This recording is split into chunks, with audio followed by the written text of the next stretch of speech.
Hello and welcome everybody. This is your host Learbach, and you're just in time for a LEGO MOC showcase.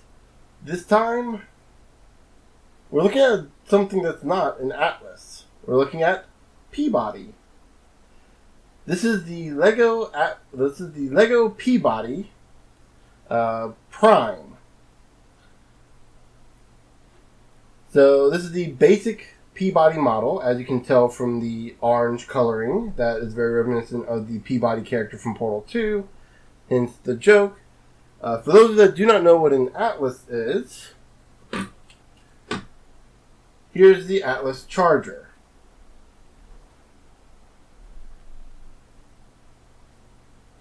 Get the reference? Yeah, he's not blue. I don't actually have a blue model yet. I've been kind of working on that for a long time. But yeah. So, yeah, it's a reference to the Portal 2 character, P-body. This came as, this is the second, third, fourth iteration of this mech. This went through a lot of designs over and over, just redesigning the things. I wanted something that was different from the Atlas. I wanted a companion to it, hence why it's called the P-body. And I ended up with this kind of by mistake. I was working on a different mech. I'll show you here. This is the Machine Empire mech prototype. You can kind of see some of the similarities already if I move the arm here. You can see how the legs are virtually the same legs. Like, the entire bottom half of the mech is almost identical. And I worked around with it to try to make something that a human, or a cat girl in this case, could fit into. And I eventually did it. Like, enough grit and determination, I managed to finally do it. And I actually ended up with something I'm really quite happy with. So there's three very important parts that make up the Atlas models. There is, if we pop it off here, the top of the cockpit here, along with the arms. Oops, let me put that in camera so you can see it. The top of the cockpit along with the arms. The middle, the actual bottom half of the cockpit. And then the waist and legs. So yeah, this thing is actually modular, which is pretty cool. So you can take parts off and replace them with other parts. And I started thinking, that's where the big difference of the P-bodies are going to be. That's going to make them different from the Atlas. So the Atlas creates a bunch of specialized mechs. Each P-body model is going to have a few minor differences that'll be interchangeable with other P-bodies. So if you have, for example, let me show you the prototype here of the P-body Cloud Chaser. Uses these boosters to fly around. You can pop the top of it off and swap it out with the Prime. And you have the Prime Chaser. The theming convention of the P-bodies are going to be... I probably need to fix that piece a little bit. The naming convention of the P-bodies are going to be like 2-letter names. You got like Cloud Chaser. The Prime is the only one that's going to have like a single name to it, because I just honestly can't think of a 2-letter name for like the base model. That's not just base model, because it just sounds too generic to me. But yeah, so they're gonna be like, there's gonna be Cloud Chaser. So far, that's the only one I have. I haven't really tried to make any right now. I'm currently trying to get the pieces for the Cloud Chaser just so I can finish it up in IRL. Which has been a lot harder than... It's been a little more difficult than it seems. But yeah, so part of the big thing that makes the P-body different from the Atlas is the modular design. You can basically just take this thing apart and rebuild it in just mix and match pieces. That's the big selling conceit of it. This also does not have a portal cube piece in it. I'm still not sure if I want to do that, but if I did decide to do that, it would definitely be for this piece right here. I got a little piece right here that kind of acts as part of the helpful piece of connection. I'm going to need a lot of those pieces when I start making these guys in bulk. A bunch of these guys. So yeah, this is like I said, this is the prime model. So this is the bare bone basics. Nothing too fancy, nothing too weird.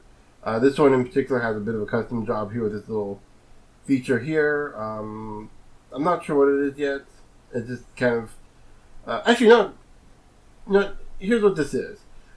Because this one's the prototype, this is like a tracking module that the researchers can use to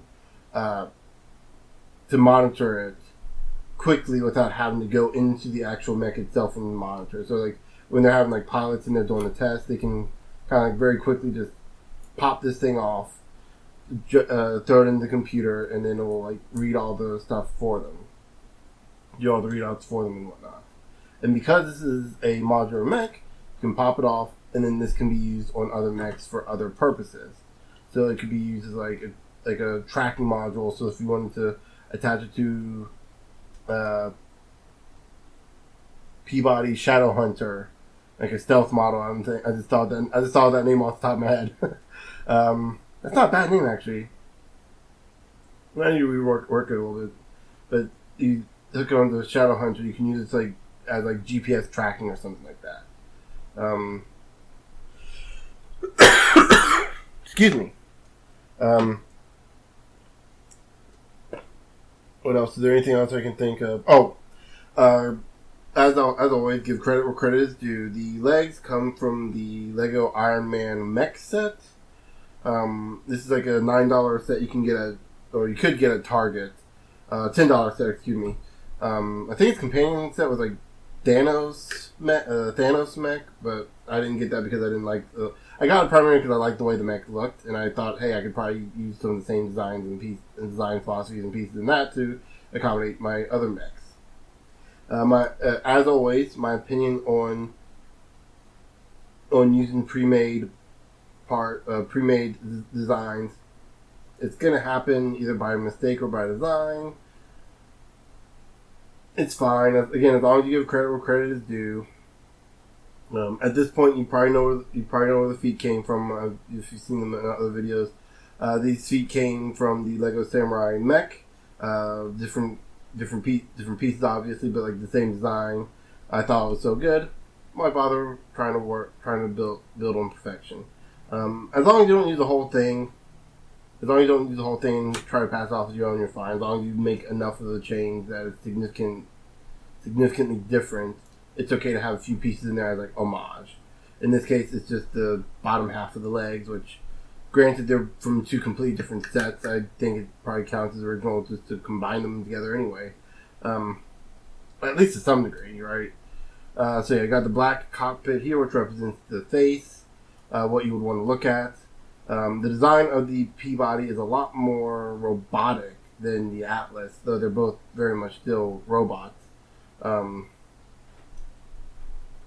The back end here, I'm still trying to figure out something to kind of block that little hole up there that you can clearly see through. But the big thing is up here, this little flap here that kind of covers this whole big area that you can clearly see the pilot's head in, so it acts as a way to protect them. So yeah, similar design to the Atlas design, where they have the same kind of flat piece in the back to kind of protect their head. Again, I'm still kind of looking for some way to kind of cover up that back a little bit. I can't think of anything, but not without compromising the entire design of the mech. At that point, it might just be use your imagination. At that point, there's not really much else we can do to do that. We're gonna have to pretend that area is sealed up.